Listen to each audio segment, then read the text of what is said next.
Muchas gracias a los organizadores y muchas gracias a Vicente por la extraordinaria conferencia. La verdad es que es muy difícil hablar ahora porque parece que todo lo que diga yo va a ser banal. Bueno, como digo, muchas gracias a la organización, a Paco y a Rafa y a todos los que estáis presentes y que estáis participando en este curso. Es un placer realmente estar aquí y participar en este proyecto y en este curso. Bueno, yo voy a hablar, había anunciado que iba a hablar sobre Villa Grimaldi y la ESMA. La verdad es que al preparar la exposición y ahora que vamos bastante mal de tiempo, finalmente lo que he decidido es centrarme en uno de los dos casos, en el caso menos conocido. Vale, es esto.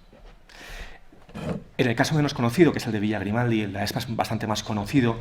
Así que lo que voy a hacer es centrarme en el caso de Villa Grimaldi y trazar comparaciones puntuales con casos, con cuestiones de la ESMA, pero si desarrollo los dos casos me voy a quedar necesariamente en la superficie, así que prefiero centrarme un poco más en el caso chileno y ir trazando algunos puentes con el caso de la ESMA. Bueno, el caso de Villa Grimaldi y el caso de la ESMA son dos casos emblemáticos en América Latina, en Chile y en Argentina, y cuando hablo de que son casos emblemáticos, me interesa mucho ese concepto, ¿no? El concepto de emblema. Es un concepto que ha desarrollado Claudia Fell en un artículo que aparece aquí en este número de pasajes que sacamos coordinado por Vicente Sánchez Biosca, que sacamos hace unos meses, y que tiene que ver con una idea fundamental, ¿no? Con cómo algunos espacios que han sido espacios de perpetración, espacios de violencia, tanto en el caso de Chile como en Argentina, lo que llamamos centros clandestinos de detención y de tortura, y pasan a ocupar en el imaginario social un lugar emblemático, es decir, que pasan a funcionar casi como metonimia a una totalidad, en el que, aunque sean casos en los que se han dado formas de violencia que no son representativas del conjunto de las violencias que han tenido lugar en un país, de repente, por diferentes procesos históricos, pasan a adquirir un valor dentro del país casi de símbolo de todas las formas de violencia, y pasa a proyectarse sobre ese espacio toda una iconografía y toda una serie de relatos y una serie de imágenes que tenemos sobre el funcionamiento de la violencia que provienen de casos muy diferentes, pero que se proyectan imaginariamente sobre esos espacios, y de esa forma se convierten en emblemas de formas generales de violencia, cuando en realidad son espacios donde han tenido lugar formas de violencia muy singulares que en algunos casos tienen poco que ver con lo que ocurrió en el resto del país. Eso tiene que ver con los procesos de memorialización y que hace que en el imaginario social, de alguna forma, en estos dos casos, tanto en Villa Grimaldi como en la ESMA, para que se conviertan en estos símbolos de violencia que han llegado a adquirir, este carácter simbólico emblemático que han llegado a adquirir, muchas veces ese proceso pasa porque las singularidades de esos espacios se borren y dentro del espacio social lo que se conozca son los elementos más genéricos de las violencias que tuvieron lugar ahí y se pierdan de alguna forma el carácter específico de las formas de violencia que tuvieron lugar ahí.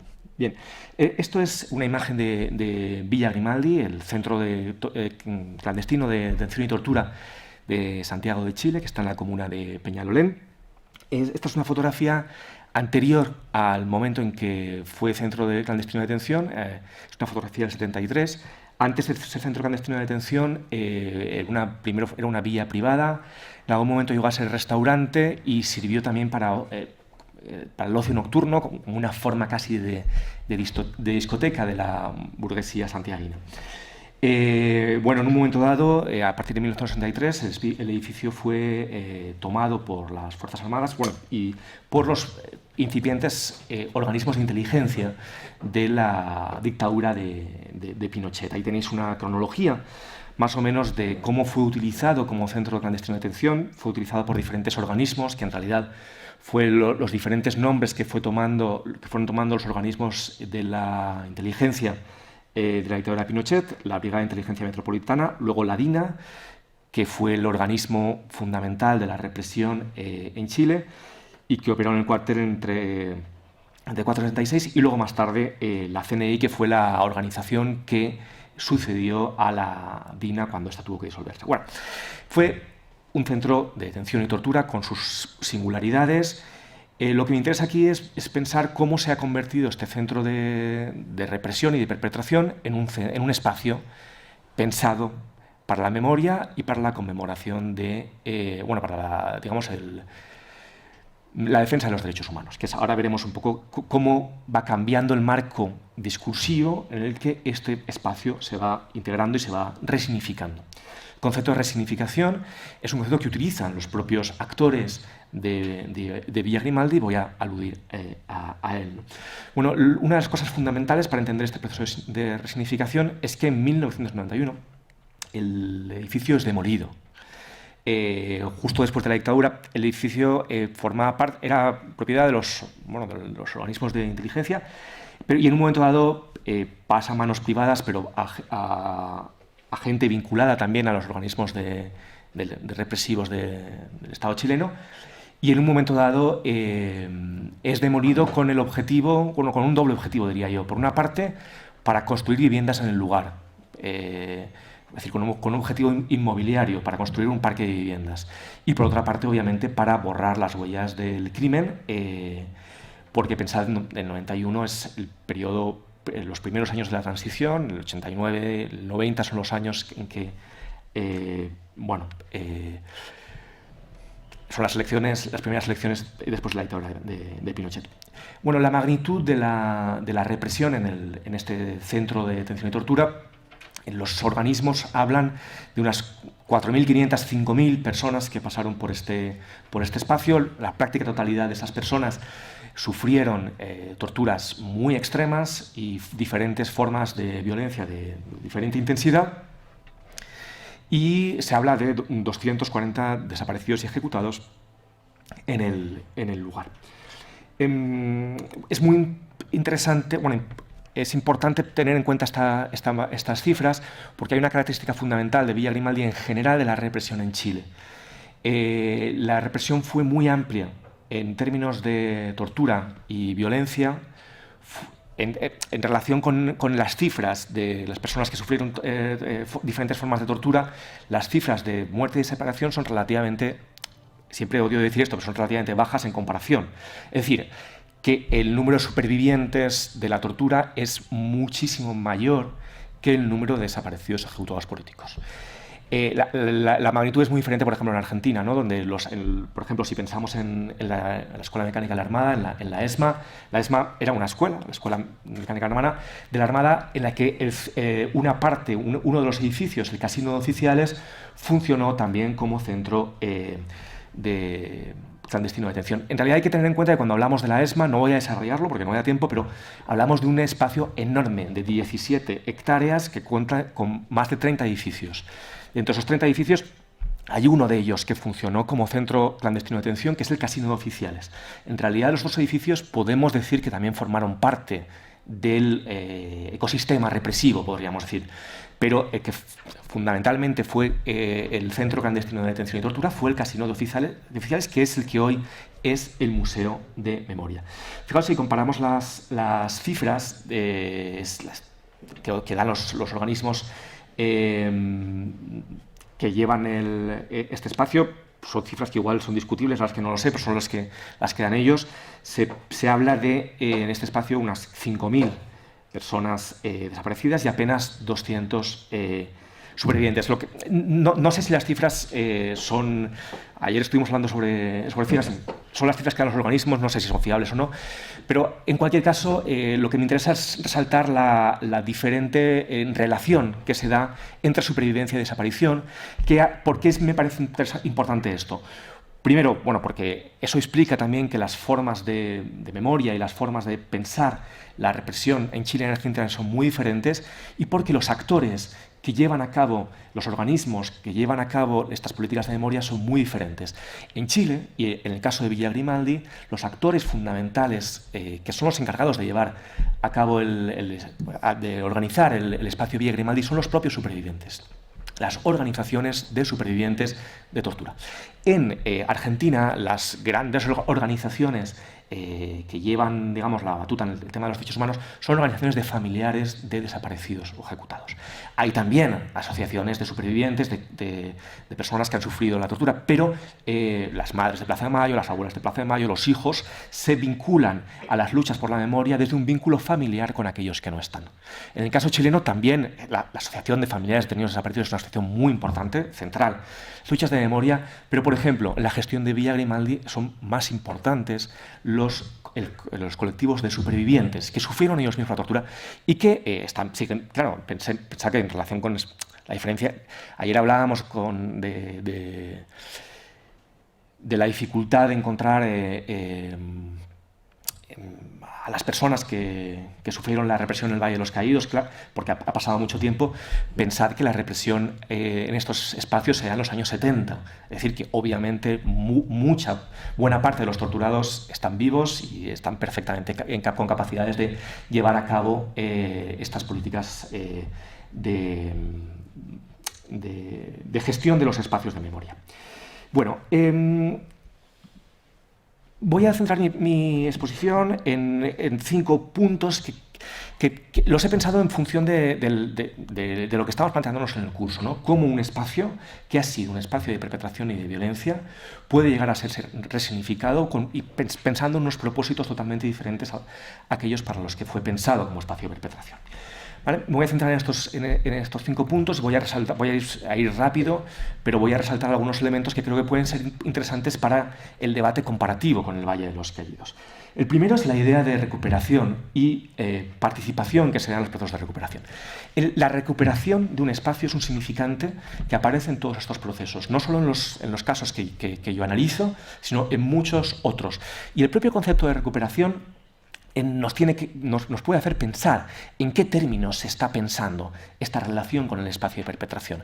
Se dice que Villa Grimaldi es el primer espacio recuperado por la ciudadanía de América Latina, y la ESMA es un espacio que ha sido recuperado también por los organismos. ¿Recuperado en qué sentido? ¿En qué sentido? ¿Por qué no ganado? ¿Por qué no? ¿Por qué recuperado? Porque cuando se habla de recuperación es porque se está planteando que ese espacio fue un espacio de las víctimas, que en un momento el relato, ¿no? La narrativa, espacio se expropió a las víctimas y ahora se ha recuperado. Se está trazando una relación de pertenencia en el que el hecho de haber sufrido una experiencia de violencia en ese lugar hace, de alguna forma, produce una transferencia de propiedad o de pertenencia de ese espacio que era un espacio de los represores a una pertenencia de las víctimas, ¿no? Aquí hay un trabajo de Loreto López, que es una antropóloga chilena, que está haciendo trabajos muy interesantes en torno a estos espacios que ella plantea. Denota un sentimiento de pertenencia y propiedad sobre ellos, la preexistencia del dominio de las víctimas por sobre los victimarios u otros actores considerados ajenos al lugar. Cuando hablo de la recuperación de estos espacios, que es como aparece el significante que aparece en estos movimientos, hablo de luchas sociales muy extensas, de mucho tiempo, de luchas en las que se involucran actores muy diferentes.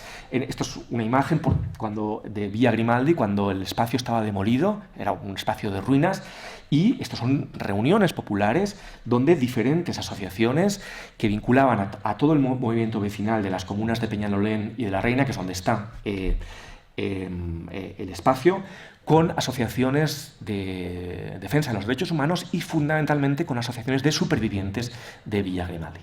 De alguna forma, desde finales de la dictadura, en 1987, hasta mediados de los años 90, hubo un proceso popular de lucha y de reivindicación frente al Estado que consiguió algo muy insólito en ese momento, que fue que el Estado expropiara los terrenos a sus propietarios, porque se entendió que había sido una venta ilegítima, que el Estado chileno había hecho en condiciones, ese espacio había sido expropiado en condiciones ilegítimas, y estos movimientos vecinales y de derechos humanos consiguieron que el Estado chileno expropiara ese espacio y lo cediera a un nuevo espacio que se crea, a un ente que fue la Corporación Villa Grimaldi. Esa corporación es la que hoy en día gestiona Villa Grimaldi y está formada fundamentalmente por asociaciones vecinales, asociaciones de derechos humanos, grupos que tenían ya una tradición de derechos humanos y supervivientes. Esa agrupación, la Corporación Villa Grimaldi, es la que va a gestionar y va a negociar con el Estado la creación en el terreno de Villa Grimaldi del Parque por la Paz, que es como se conoce hoy ese espacio, ¿no? Lo que fue un espacio de perpetración, un centro clandestino de detención y tortura, se convierte en un parque por la paz, que fue diseñado por estos arquitectos que tenéis ahí. Bueno, paso de lado por el proceso de recuperación de la ESMA, pues si no, no me va a dar tiempo. Lo que quiero señalar es cómo se hace, cómo se diseña ese parque. Y lo que me interesa, a modo de marco conceptual que voy a trabajar, es que pensemos que las decisiones arquitectónicas, paisajísticas, de diseño, museísticas que se toman para hacer ese parque están relacionadas con concepciones de cómo en el presente se puede relacionar la sociedad presente con el pasado. Y lo que me interesa que pensemos es que esas concepciones van cambiando.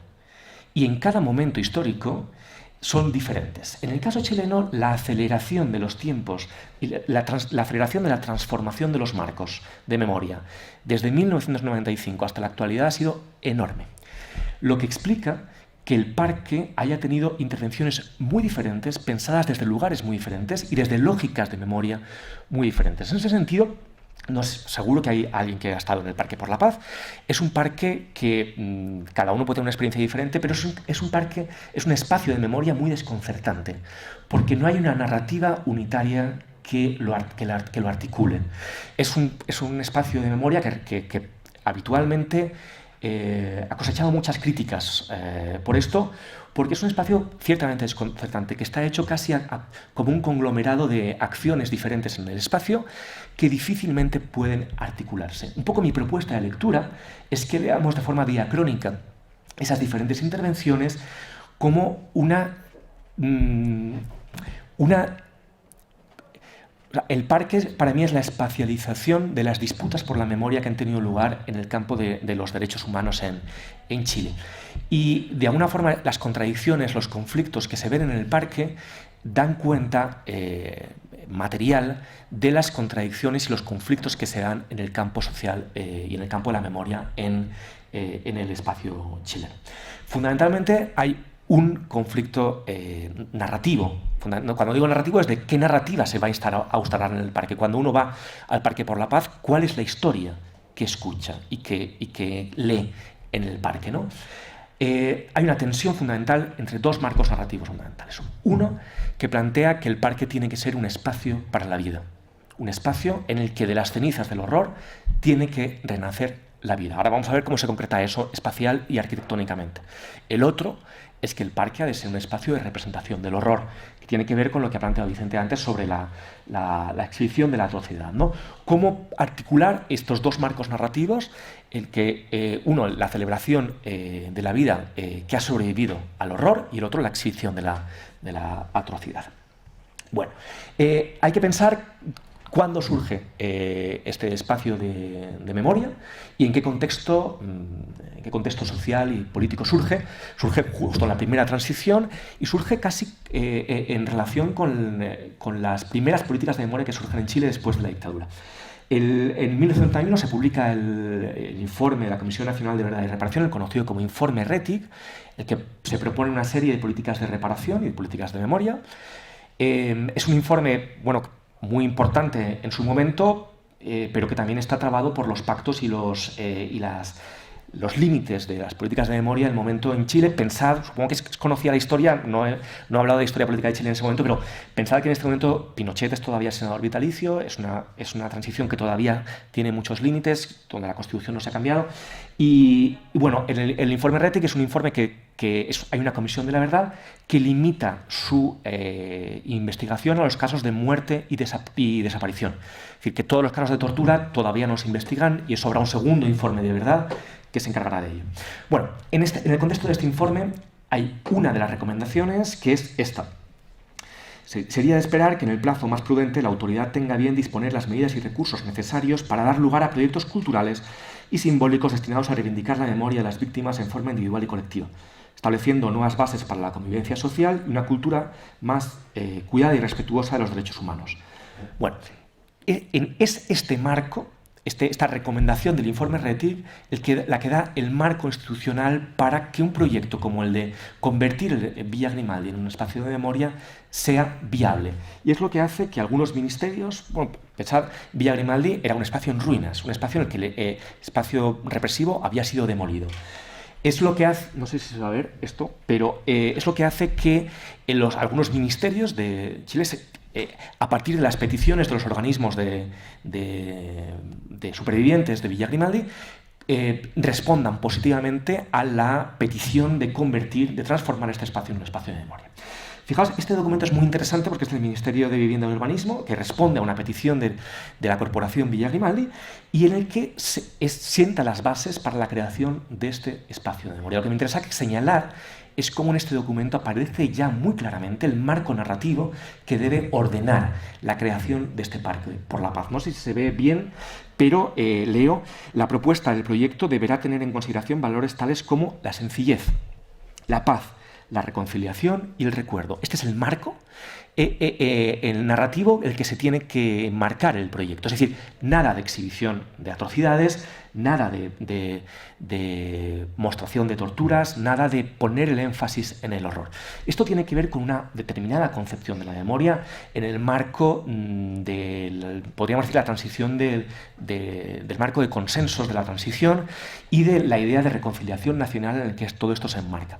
Las primeras políticas de memoria del régimen chileno se basan en la idea de no confrontación, en la idea de evitar que hubiera una reparación de las víctimas, pero que esa reparación se diera sin confrontación y sin visibilizar claramente a las formas de perpetración y a los responsables de la perpetración. Esto cambiaría más adelante, pero en el primer momento eso era el marco. Y eso explica que las recomendaciones del Ministerio vayan en ese sentido. No sé si se lee bien, pero más adelante aparece tener en consideración de forma preponderante elementos de la naturaleza como símbolos de vida, tales como el agua, la vegetación, el tipo de vegetación, la tierra, la luz, crear un lugar que acoja a la familia, a los niños, a los jóvenes. Se considera, entonces, frente a una idea de un espacio como exhibición de atrocidades y tortura, pensar que Villa Grimaldi es un espacio de tortura intensiva, muy, muy extrema. Los relatos, los testimonios de los supervivientes de Villa Grimaldi son espeluznantes directamente. Crear un espacio de vida, un espacio de las cenizas del horror renacerá la vida, y que el espacio hablará de todo eso. En el propio proyecto arquitectónico del parque aparece esta idea: la resignificación de la Villa Grimaldi de un lugar de detención y tortura a un lugar de promoción de los derechos humanos expresado a través de la arquitectura simbólica. Es decir, la propia arquitectura simbólica tiene que expresar la promoción de los derechos humanos. ¿Y cómo hacer eso? A través de una cierta alegoría de la vida. Fijaos, hay una serie de ideas aquí que son las que luego van a crear la arquitectura del parque. Rescato una de ellas que es fundamental, que es la metáfora fundamental que organiza el parque, que es donde pone propuesta arquitectónica: lugar marcado por una X o cruz, signo universal que significa calvario, muerte y resurrección. Los dos ejes que se conforman irán acompañados por pilares en forma de cruz, iluminados como permanente velatorio. Aquí tenemos una utilización totalmente diferente a la cruz del Valle de los Caídos, absolutamente diferente en su sentido, pero es el mismo, es el símbolo central que organiza la organización del parque. Estos son los dibujos del proyecto arquitectónico. Lo que veis al principio son esa cruz de dos ejes que se cruzan en el medio. Fijaos cómo se piensa esto. Se habla de un eje de la vida y un eje de la muerte. El eje de la muerte es este eje.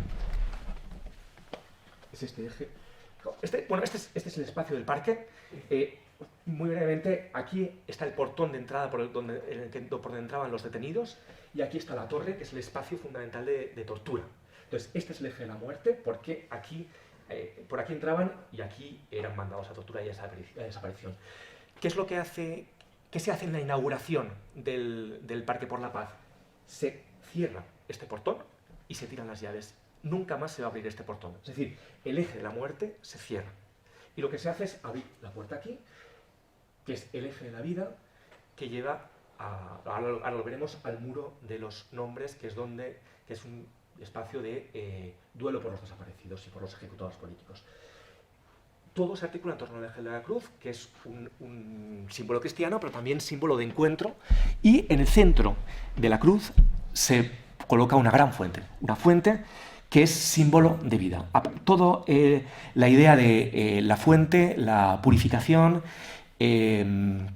bueno, un montón de cosas. La fuente es este tipo de... Hay este tipo de esculturas que son con muchos colores. Esos colores están sacados de las baldosas originales de algunos elementos arquitectónicos del propio edificio, que han sido recompuestos en esta forma casi de conglomerado, ¿vale?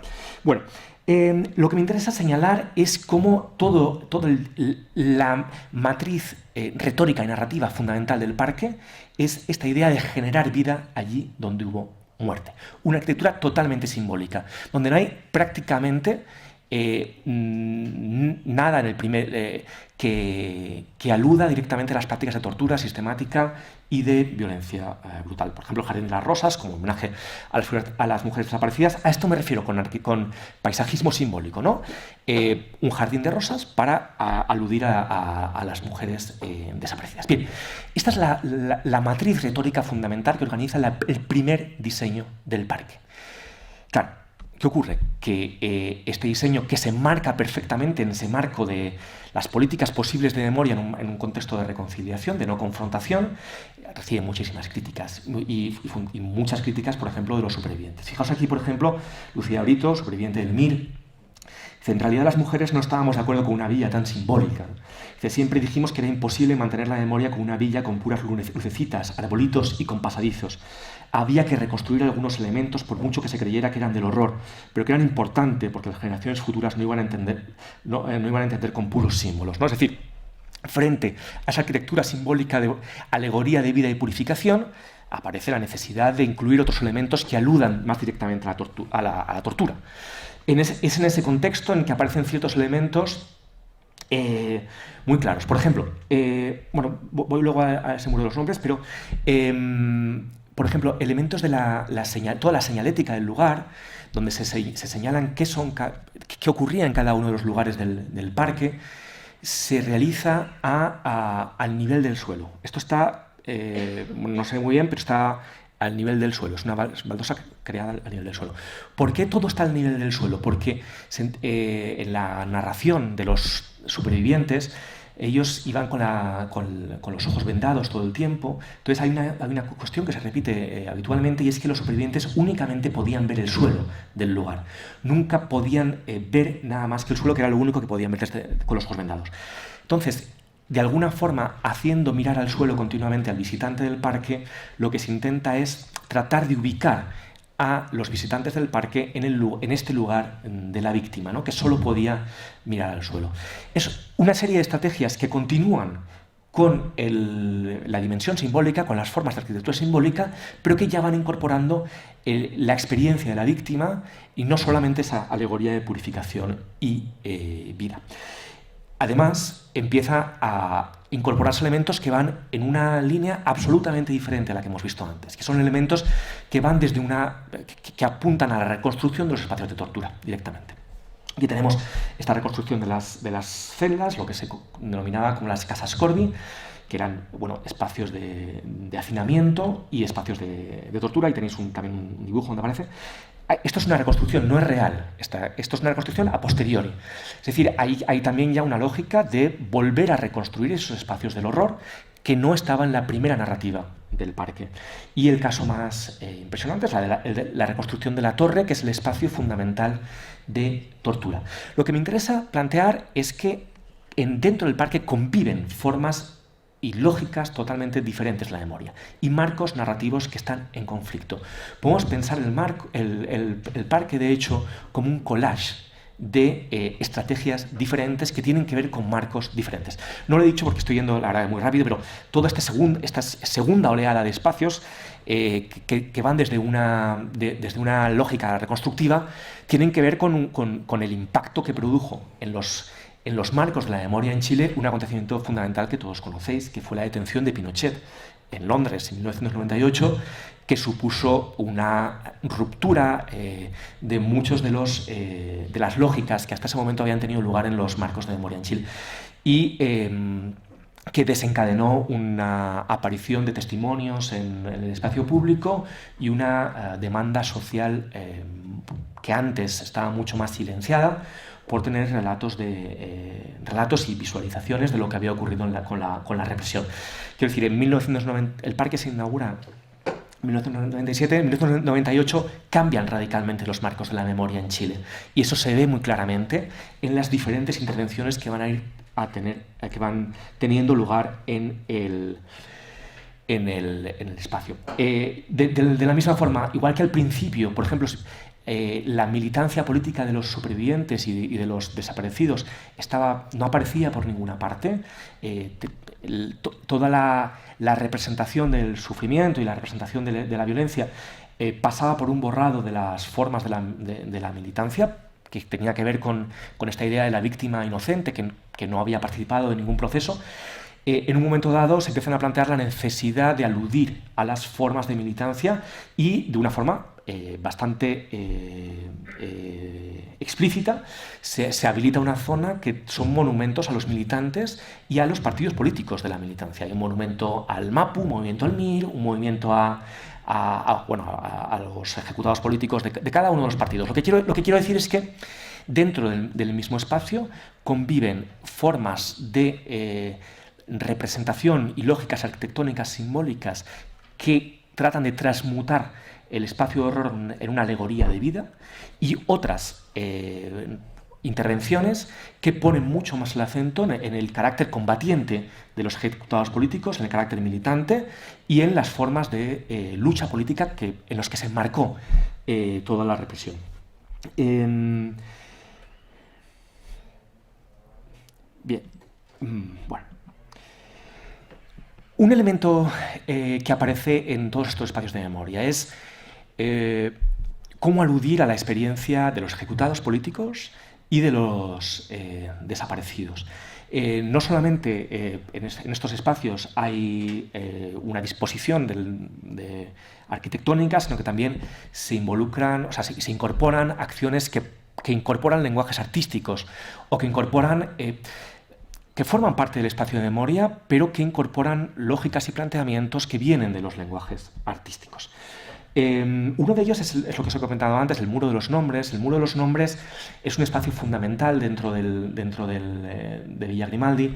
Es la culminación de ese eje de la vida que os decía antes. En el nuevo eje, uno entra en la nueva puerta y termina en el Muro de los Nombres. El Muro de los Nombres es muy sencillo, son los nombres de los ejecutados políticos y los desaparecidos que pasaron por Villa Grimaldi. Lo que me interesa es que hay un planteamiento que no es únicamente acumulativo, ¿no?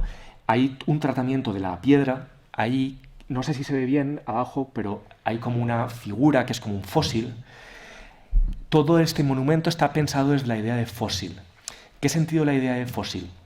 Bueno, y el tratamiento de la piedra no es que esté deteriorada, es que está voluntariamente tratada para generar este efecto visual, ¿vale? Que es un efecto de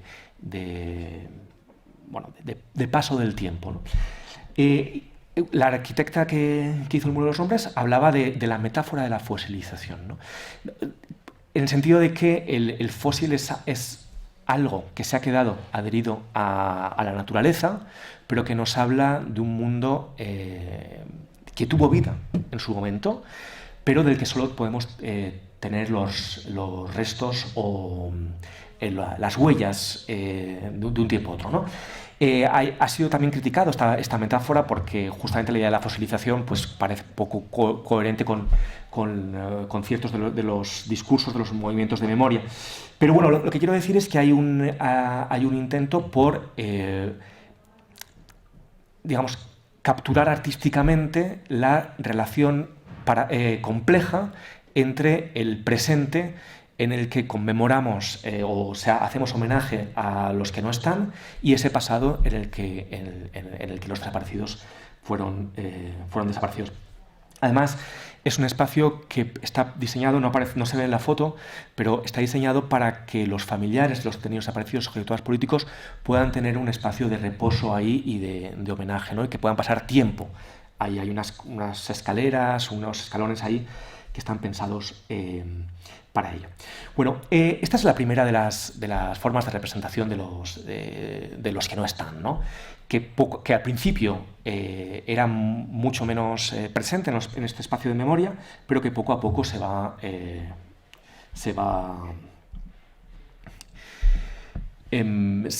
cristalizando en otros espacios del parque.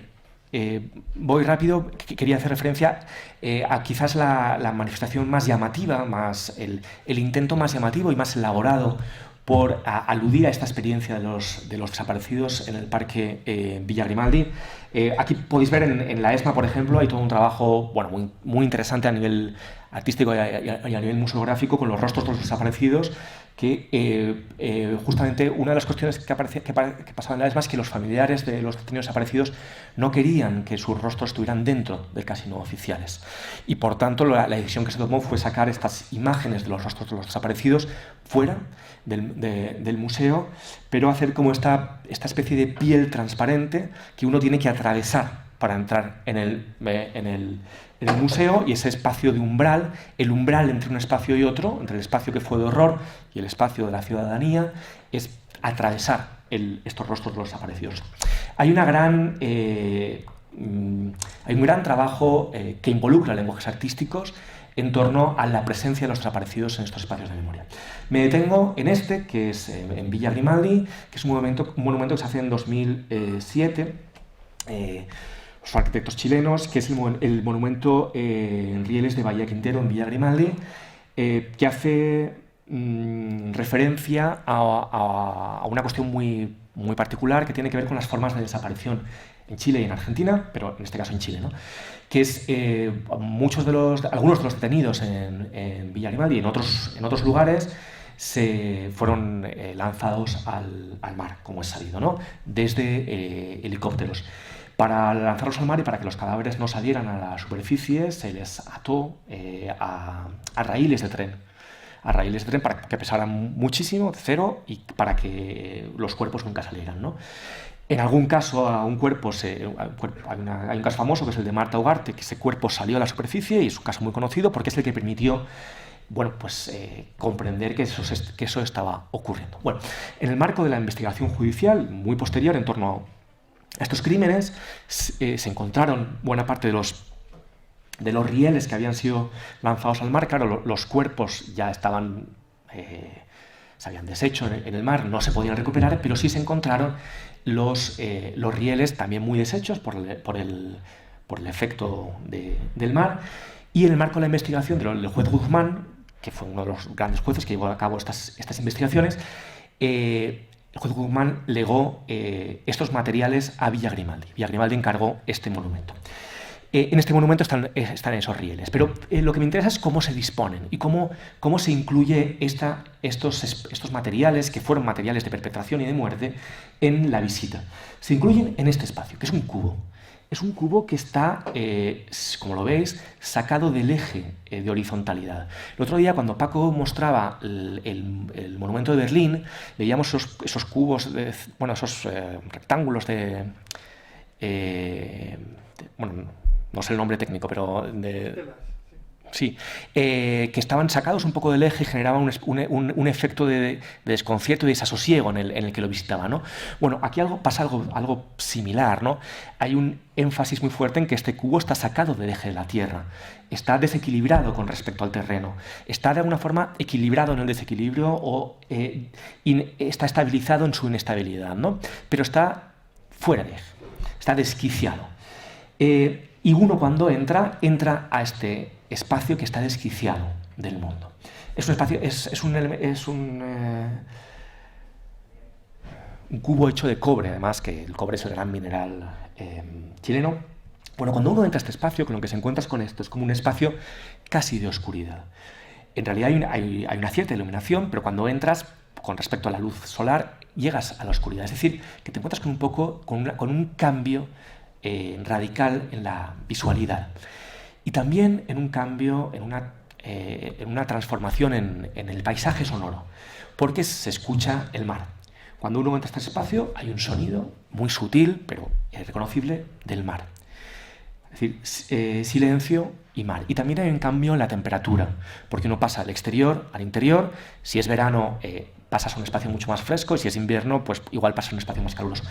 Pero lo que me interesa es que la entrada a este espacio es casi una transformación sensorial integral. Uno entra, hay un cambio en la visualidad, un cambio en la sonoridad, un cambio en la termocepción, ¿no? Y es ese ataque esa intervención en la sensorialidad la que me interesa plantear, me interesa rescatar. Cuando uno, ya tus pupilas se acostumbran, hay un pequeño espacio de exposición donde están los rieles. Estos son los raíles, que ahí se llaman rieles. Estos son los raíles que aparecieron en las investigaciones del juez Guzmán, y si te acercas un poco más, hay una lupa que acerca uno de estos rieles donde hay un botón. Este botón es un botón probablemente de una camisa de uno de los cuerpos desaparecidos que fueron lanzados al mar, ¿no? Es probablemente el último resto que queda de este cuerpo desaparecido. Quien haya visto la película de Patricio Guzmán, El botón de nácar, hay todo un desarrollo en torno a este botón y a otro botón. Pero bueno, lo que me interesa resaltar es que de alguna forma lo que nos propone este espacio, que está integrado dentro del parque de Villa Grimaldi, es una experiencia sensorial, conceptual y física también en torno a la desaparición. Por una parte, trabaja con la idea de vacío. Y ya el otro día Paco aludía a esa idea muy claramente cuando vimos el memorial del 11 de septiembre en Nueva York. Había un espacio vacío, ¿no? Aquí también uno entra a un espacio que es un espacio vacío, un espacio oscuro, un espacio sin sonido, bueno, con el sonido del mar, pero en el que puede estar conectando con esa experiencia del vacío. Eso por una parte, y una experiencia de salirse del mundo cotidiano para entrar en ese espacio que está dislocado y desquiciado del mundo. Por otro lado, uno tiene la experiencia de contacto con esto que funciona como una reliquia. No como una reliquia religiosa, sino como una reliquia laica, pero este elemento, el botón y también los rieles, son los últimos elementos que estuvieron en contacto con ese cuerpo que está desaparecido. Y en este caso no solo está desaparecido, sino que probablemente estos cuerpos están deshechos, o sea, ya no se van a recuperar. Entonces hay un punto ahí casi de reliquia. En ese sentido, los rieles tienen un estatuto ambivalente que me interesa resaltar, porque son elementos de la perpetración. Los rieles son las armas del crimen. Son los elementos con los que se ha querido borrar ese crimen, pero son paradójicamente los únicos elementos que hoy nos permiten reconstruirlo. Es decir, los elementos con los que se trató de hacer desaparecer el cuerpo, hacer que ese crimen fuera inimaginable, son los únicos elementos que hoy nos permiten poder reimaginarlo en este espacio que trata de conectar al visitante con esa experiencia del vacío, de la ausencia y de la disolución con el que podemos conectar la experiencia de la desaparición. Bien, cierro ya con esto. Una última capa que me interesa plantear en estas múltiples capas de sentido que se van sumando en el parque. Vuelvo a esta idea que planteaba antes del Parque Villa Grimaldi como un espacio, casi como un montaje de memorias contradictorias, como un espacio como un lugar donde se espacializan memorias superpuestas que son diferentes. Bueno, una capa más en esa superposición de memorias es la voz de los supervivientes. Como os decía, uno de los actores fundamentales del parque son los propios supervivientes, y forman parte de la corporación y forman parte también de las visitas. No siempre, pero el parque durante mucho tiempo ha promovido visitas guiadas que no son guiadas por guías profesionales, sino por propios supervivientes. Pensad que es un espacio, que es un parque, es decir, el edificio no está no están las salas de tortura. Bueno, hay algunas reconstrucciones, como hemos visto, ¿no? Pero fundamentalmente es un espacio vacío, un espacio donde hay que imaginar y lo que hay es símbolos que reconocer, ¿no? Bueno, los supervivientes guían a los visitantes por este espacio y resignifican absolutamente todo el lugar. De alguna forma, la palabra de los supervivientes, los testimonios de los supervivientes, recolocan toda la escenografía del parque y hacen pivotar todos los elementos arquitectónicos en torno a ese relato de la atrocidad y de su propio sufrimiento, ¿no? También ahí depende del superviviente que ponga en marcha su relato. El relato será uno o será otro, pondrá más énfasis en su propia tortura, en su propia experiencia, o pondrá más énfasis en el conflicto político. Ahí también ha habido un gran debate entre los propios supervivientes sobre cómo contar la experiencia vivida en Villa Grimaldi y sobre cómo cristalizar esa experiencia en un relato explicativo del lugar, ¿vale? Bien, aquí lo que tenemos es un superviviente explicando a un grupo de visitantes lo que había ocurrido en ese espacio. Y el último elemento que ha terminado por generar esta presencia de los supervivientes en el lugar es el archivo oral. Desde hace 15 años se ha llevado a cabo un archivo oral que ha recogido las experiencias de los supervivientes y que, y esto es lo que me interesa resaltar, solamente puede consultarse en las dependencias de Villa Grimaldi. Es decir, Villa Grimaldi pone a disposición del público a través de su página web algunos recortes de estos testimonios orales que tienen toda una lógica, todo un protocolo, todo un planteamiento muy interesante para analizar. Yo he trabajado y estudiado, no nos da tiempo ahora a analizarlo, pero hay todo un protocolo muy interesante que viene de Memoria Abierta en Argentina de cómo filmar estos testimonios, de qué forma hacerlo, con qué angulación, en qué espacios. Es muy interesante, pero bueno, no nos da tiempo. Lo que me interesa es que estos testimonios solamente pueden consultarse en Villa Grimaldi, con lo cual esa es una nueva capa que se adhiere a la escenografía del parque, un nuevo espacio. Cuando uno va al parque puede ir a ver los testimonios y solamente puede escucharlos ahí. Es uno más, por tanto, de esas capas de sentido que aparecen en el parque.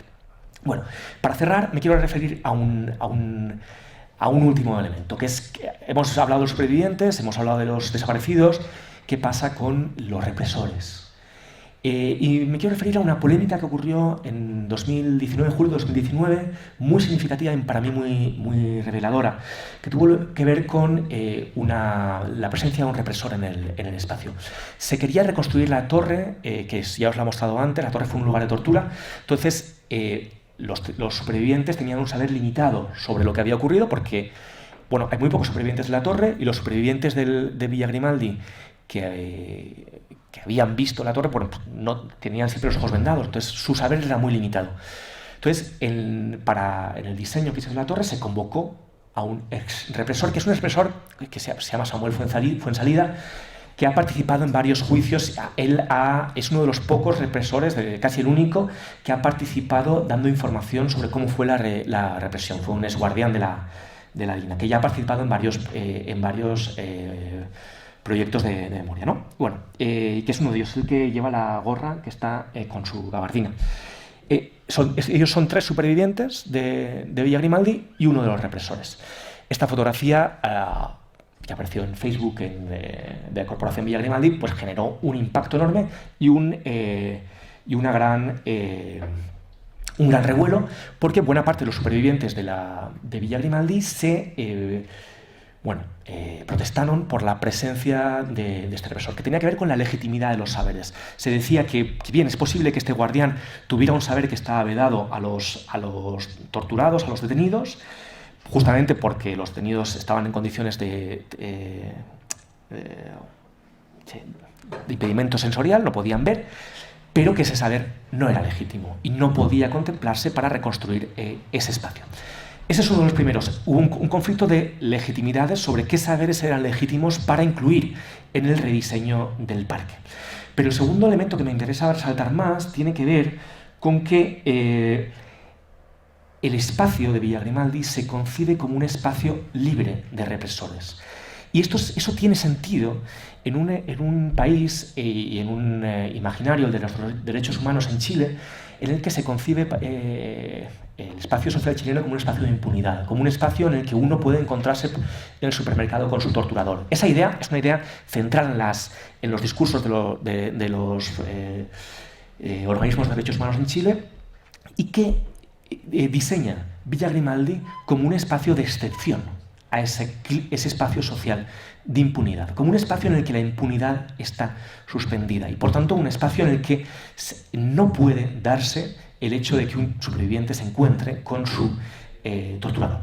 Y en ese sentido, y es uno de los elementos que me interesa resaltar, este espacio no se diseña únicamente como un espacio de memoria, un espacio de reparación, sino como un espacio de cuidado de los supervivientes, como un espacio en el que los supervivientes pueden sentirse seguros porque escapan a las lógicas de la impunidad de la sociedad chilena.